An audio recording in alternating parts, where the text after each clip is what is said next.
Umuwi si Tracy mula sa pulong ng mga magulang sa eskwelahan na mabigat ang dibdib. Hapon yon, panahon ng tag-ulan, ambon ang ulan at may malamig na hangin na dumadampi sa balat. Pero kahit gaano kalamig ang hangin sa labas, mas malamig pa rin ang nararamdaman niya sa loob. Masakit, nakakainsulto, at parang may tinik na nakabaon sa puso. Hindi naman ang math ang totoong problema. Oo, totoo. Hirap sa math ang 13 taong gulang niyang anak na si Celeste. Pero para kay Tracy, yun ay problema na kayang solusyonan. May paraan, may tutor.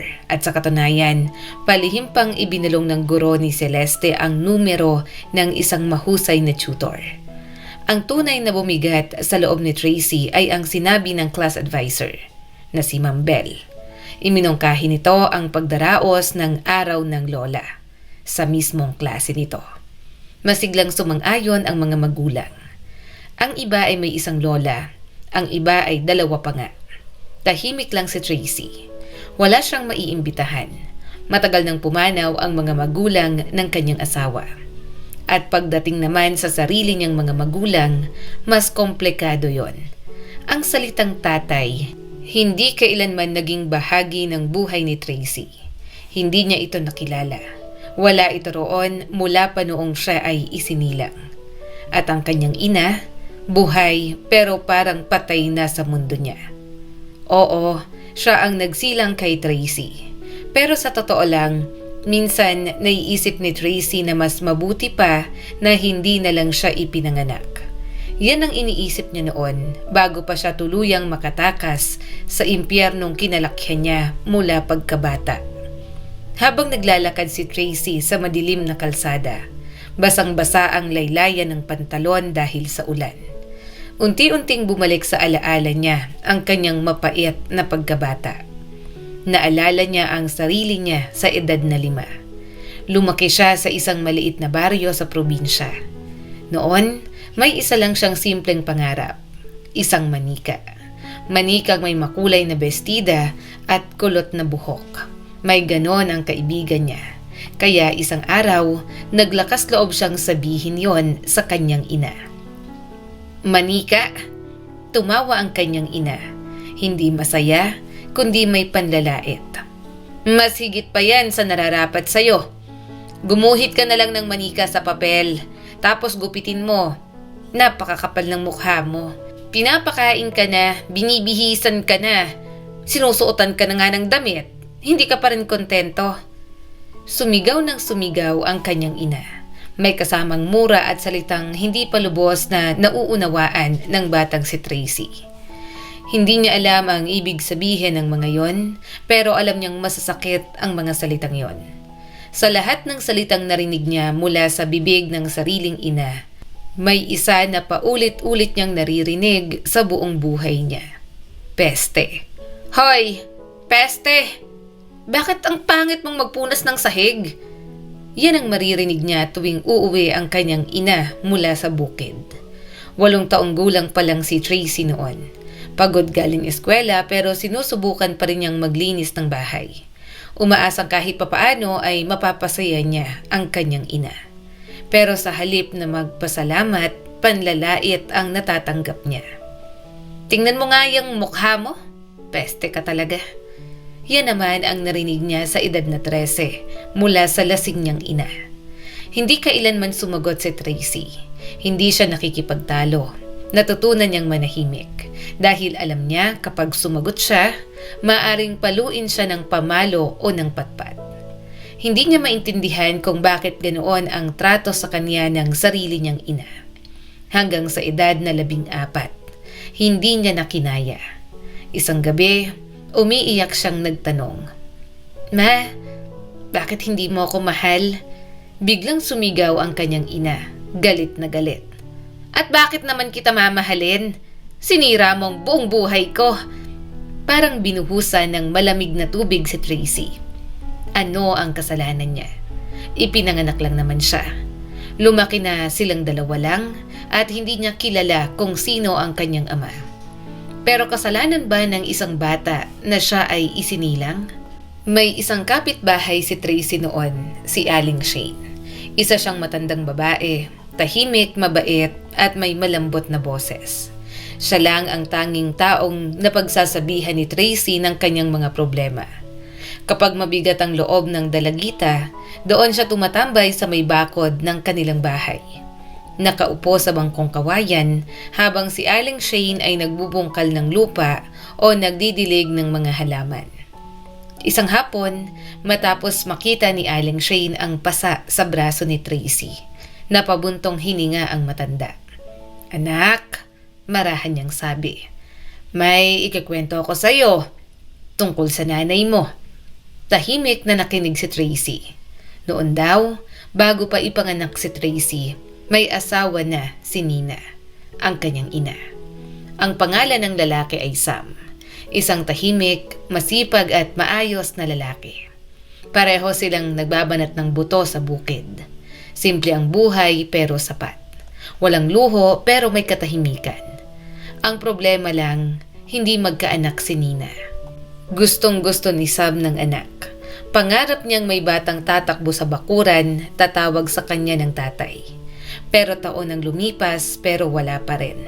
At sa halip na humingi ng tulong o harapin ang problema, gumawa ng maling desisyon si Nina. May mga trabahador noon sa baryo, nagkukumpone ng isang lumang sakahan. Isa sa kanila ang naging kalaguyo ni Nina.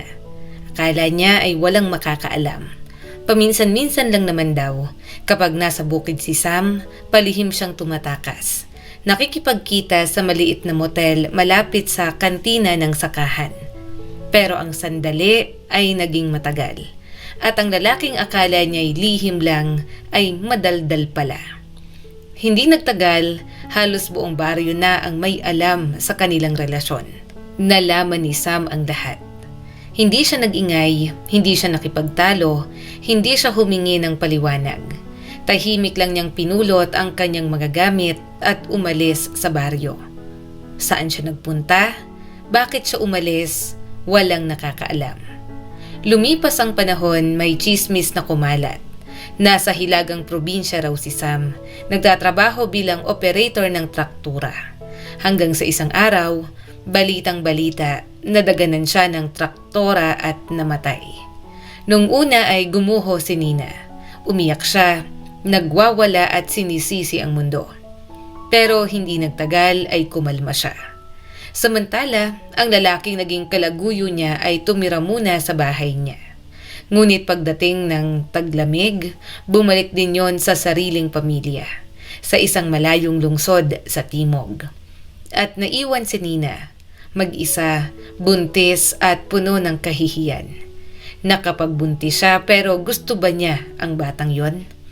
Pumunta siya sa ospital, balak ipalaglag ang dinadala. Pero huli na ang lahat. Wala na raw magagawa kundi ang iluwalang bata. Nagbalak si Nina na iwan na lang ang sanggol sa maternity ward. Pero naisip niya ang sasabihin ng mga tao, ang chismis at ang kahihiyan.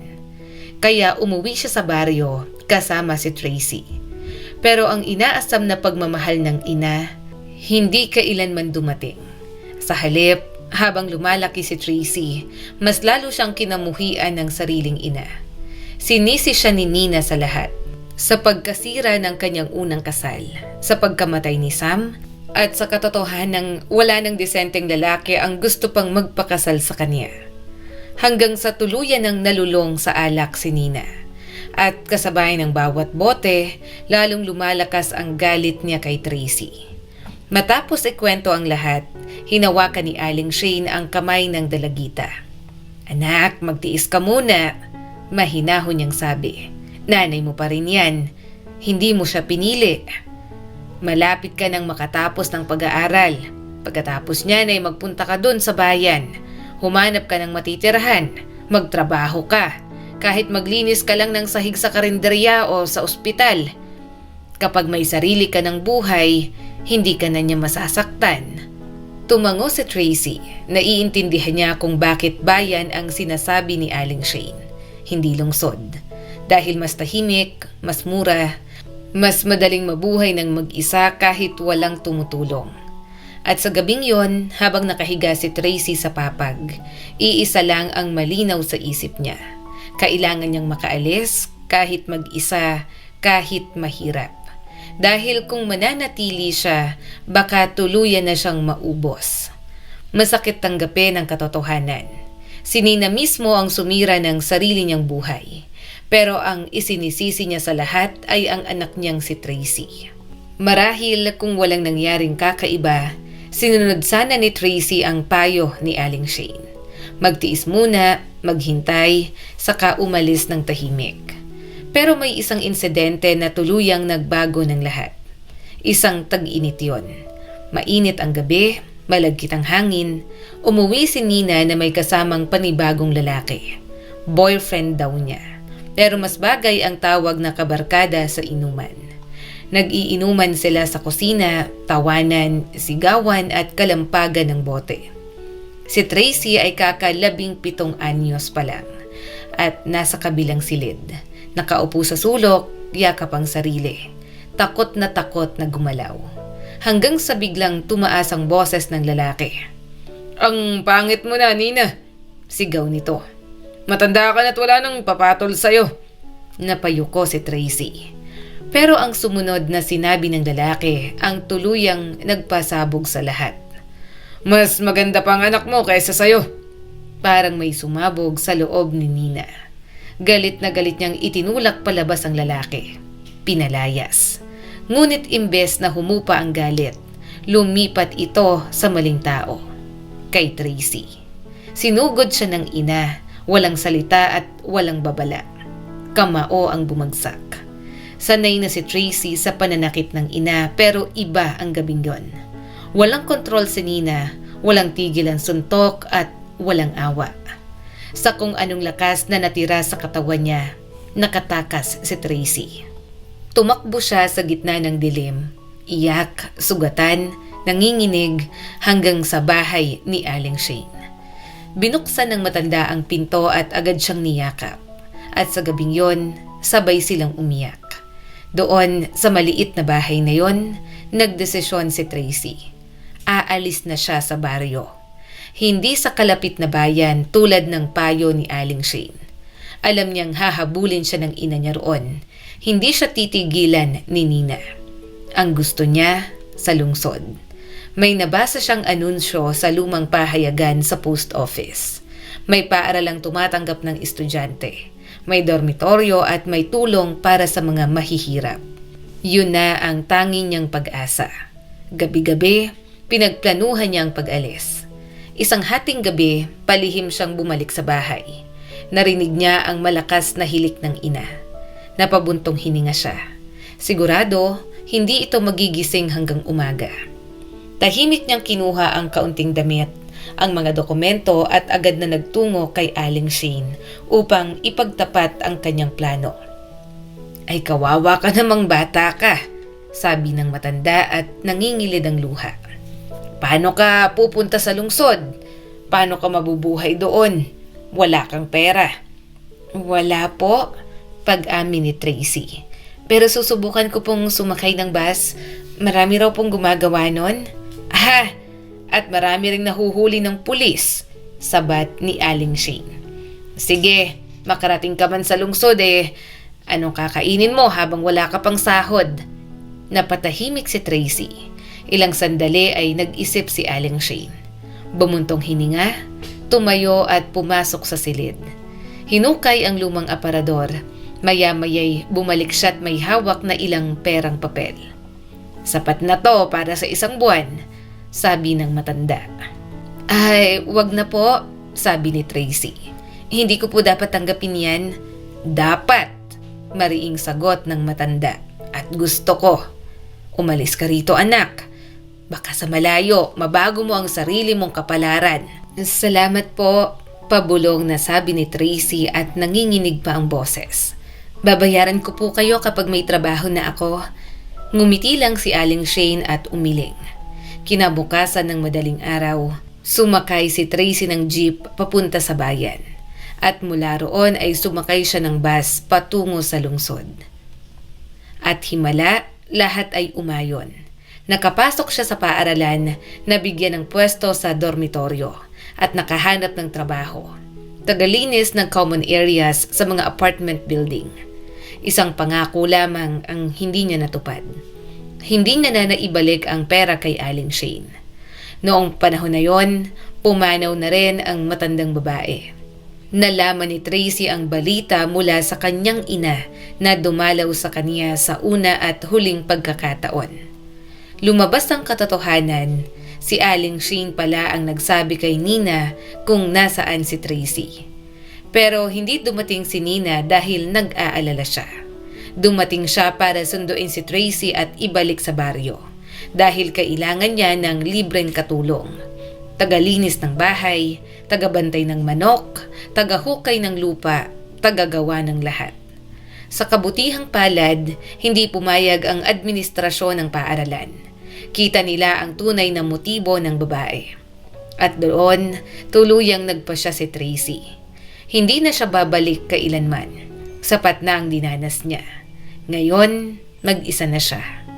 Oo, mahirap ang buhay sa lungsod, pero magsisikap siya. Nagsikap siyang mag-aral, nagtrabaho, napasok sa pabrika matapos ang klase. At kalaunan, nagrenta ng maliit na apartment kasama ang kaibigan. Maliit, masikip, pero sa unang pagkakataon sa kanyang buhay, malaya na si Tracy. At doon, nakilala ni Tracy si Brian. Isang mabait na lalaki, tahimik, maaasahan, mekaniko sa pabrika kung saan siya nagtatrabaho noon. Hindi pala biro, hindi maangas, pero may uri ng katahimikang nagbibigay ng pakiramdam ng seguridad. Nagkagustuhan sila, nagpakasal at nagsimulang magsama.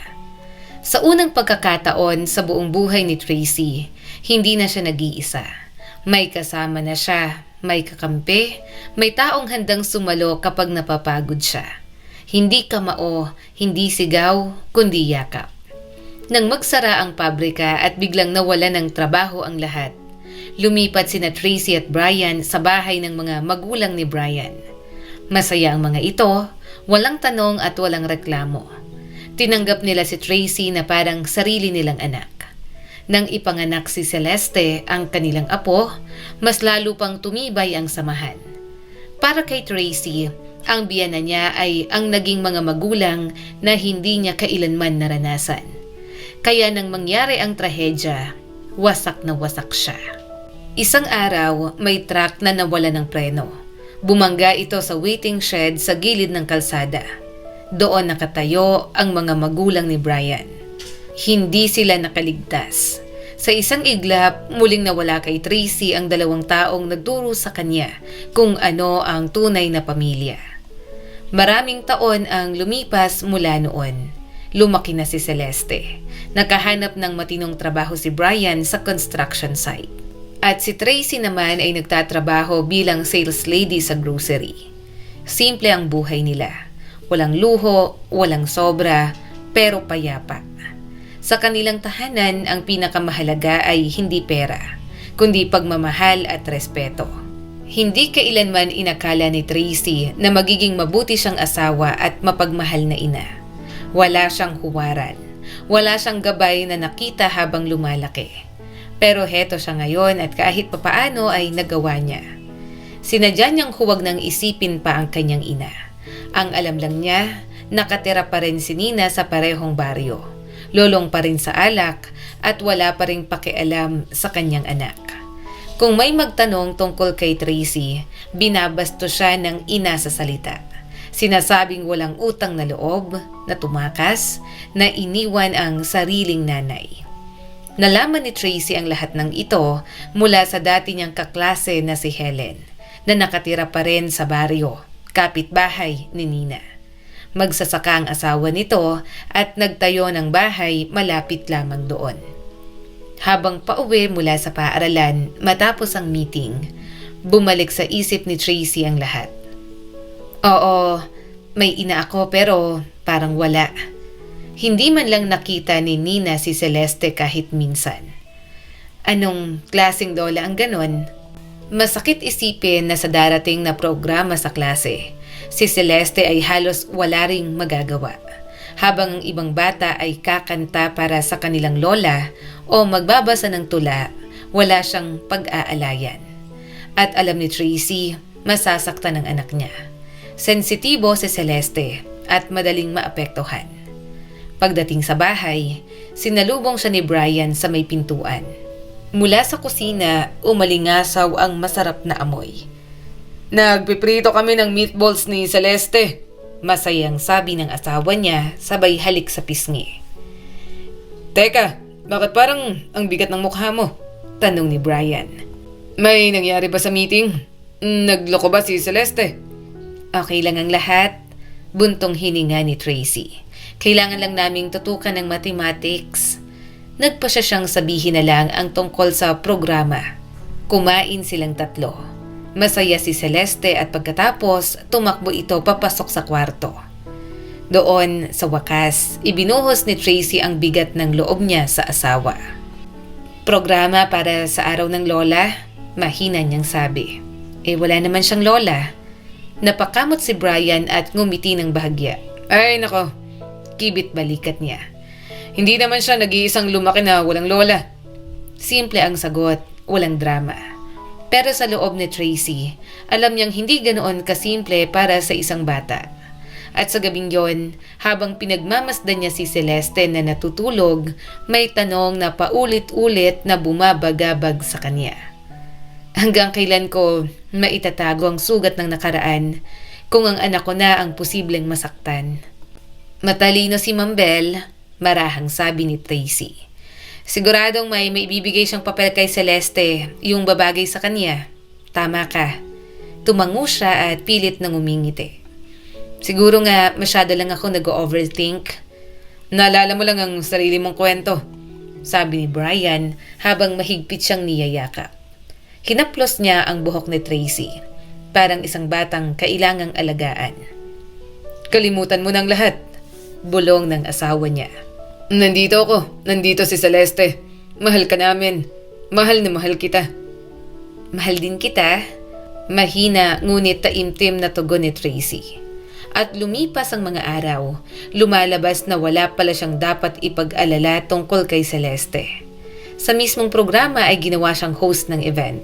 Maayos, masaya at puno ng palakpakan. Bagamat may isang sandali, isang iglap na nakita ni Tracy ang lungkot sa mga mata ng anak. Tahimik, panandalian, pero malinaw. Walang alam si Celeste tungkol kay Nina. Walang alam sa madilim na pagkabata ng kanyang ina. Sinadya yun ni Tracy. Ayaw niyang masaktan ang isip ng bata. Ang alam lang ni Celeste, matagal na raw na hindi nag-uusap ang kanyang ina at lola. Akala ni Tracy, doon na matatapos ang lahat. Pero nagkamali siya. Isang Sabado ng gabi sa buwan ng Nobyembre, kakatapos lang maligo ni Tracy. Humiga siya sa kama, hawak ang cellphone. Walang ano-ano, binuksan niya ang social media. May bagong mensahe mula kay Helen, ang dati niyang kaklase. "Hi, Tracy, na-stroke ang nanay mo kahapon. Dinala siya sa ospital. Ako nakakita sa kanya sa kalsada at tumawag ng ambulansya. Sabi ng mga doktor, mabubuhay siya pero alam mo naman, matagal ang recovery pagkatapos ng ganitong sakit." Matagal na nakatitig si Tracy sa screen. "Hayaan mong gumaling siya," pabulong niyang sabi sa sarili. "Anong binubulong mo?" Antok na tanong ni Brian mula sa tabi niya. "Nagdarasal ka ba o may minamantra?" Napabuntong hininga si Tracy at ipinaliwanag ang nangyari. Biglang umayos ng upo si Brian. Parang biglang nagising. "Kailangan nating dalawin siya," mariin niyang sabi. Napatawa si Tracy pero walang saya. "Dalawin?" Mapait niyang tanong. "Ang nanay na tinrato ako na parang asong kali? Ang babaeng kinamuhian ako buong buhay ko? Hindi ko makalimutan, Brian. At hindi ko rin siya mapapatawad." "Naiintindihan ko," mahinahon niyang sagot. "Mahirap pero ano ang dapat nating gawin?" "Walang banta sa buhay niya," inis na sabi ni Tracy. "Gagaling yan tapos babalik sa pag-iinom." "Paano kung hindi?" dahan-dahang tanong ni Brian. "Tracy, kung wala siyang Kung wala siyang ibang maasahan na mag-aalaga sa kanya, baka magsisi tayo balang araw. Hindi ko iisipin yan. Mariing sagot ni Tracy habang tumatalikod. Matulog ka na. Pero hindi dumating ang tulog. Bumalik ang mga alaala, ang sigaw, ang mura, ang pananakit. Napapatawad ba ang ganung mga sugat? Sa mga sumunod na araw at linggo, nagkunwari si Tracy na walang nangyari. Pero hindi siya mapakali, hindi siya matahimik. Palagi siyang sinusulatan ni Helen. Nasa ospital pa rin daw si Nina. Tinanong ni Brian kung may balita. Lagi siyang may palusot. Hanggang isang araw, may bagong mensahe. Na-discharge ng nanay mo. Naiintindihan kong masama ang relasyon niyo at may dahilan ka para hindi siya mahalin, pero nanay mo pa rin siya. Halos hindi na siya makalakad, hirap magsalita, at saka malamig na rito. Tinutulungan namin siya. Dinadalhan namin ng pagkain, pero may sarili rin kaming trabaho. Kung may social worker lang sana, pero wala sa baryo natin, baka pwede kang magbayad ng mag-aalaga sa nanay mo. Magbayad? Napasigaw si Tracy. Wala nga silang ekstrang pera. Bigla niyang naalala ang perang ibinigay ni Aling Shane. Ang kapitbahay, hindi ng sarili niyang ina. Naalala niya kung paano siya naglinis ng sahig sa gabi, kung paano siya kumain ng pinakamurang tinapay. Minsan luma na at tubig lang ang inuulam. At kailanman walang pakialam ang kanyang ina. Hindi siya makakakuha kahit 5 duling mula sa akin. Pabulong, ngunit mariin niyang sabi. Narinig yun ni Brian. Napakunot noo siya. Ipinakita ni Tracy ang mensahe ni Helen. Tama siya, sabi ni Brian matapos basahin.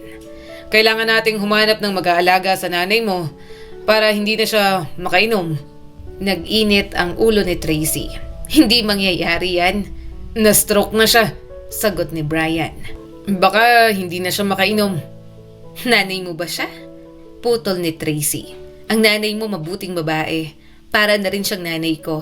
Pero ang biological mother ko? Tinawag akong peste. Hindi mo alam kung gaano kasakit yon. Patawarin mo siya. Hindi ko kaya, sigaw ni Tracy. At hindi ko gagawin. Mas mabuti pang tumawag ako sa DSWD. Bukas na bukas. At magtatanong ako tungkol sa home for the aged. Doon siya tumira. Hindi nila napansin si Celeste na papalapit sa pinto. Narinig ng bata ang lahat. Mama? Mahina ngunit malinaw na sabi nito. Gusto mong ipadala ang sarili mong nanay, ang lola ko sa home for the aged? Nanlamig si Tracy. Posible po ba yon? Patuloy ni Celeste. Hindi mo kinausap ang nanay mo ng maraming taon. Hindi mo sinabi sa akin ang tungkol sa kanya. Tapos ngayon gusto mo siyang alisin? Dahan-dahang humarap si Tracy sa anak. Namula siya. Hindi niya kailanman ginustong malaman ni Celeste ang lahat. Pero narinig na ng bata ang katotohanan. At ngayon, wala na siyang matatakbuhan.